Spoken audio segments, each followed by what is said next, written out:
40 ते 80 फुटावरती आपण आज पाहतो की जे काही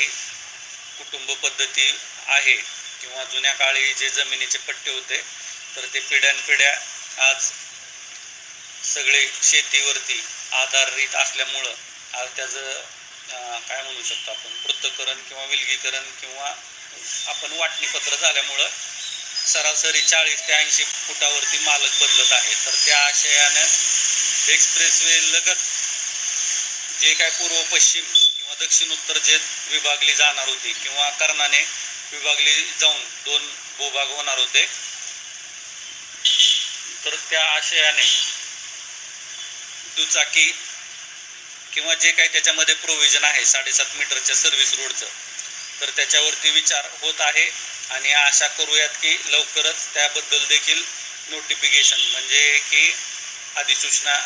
काढण्यात येईल. काय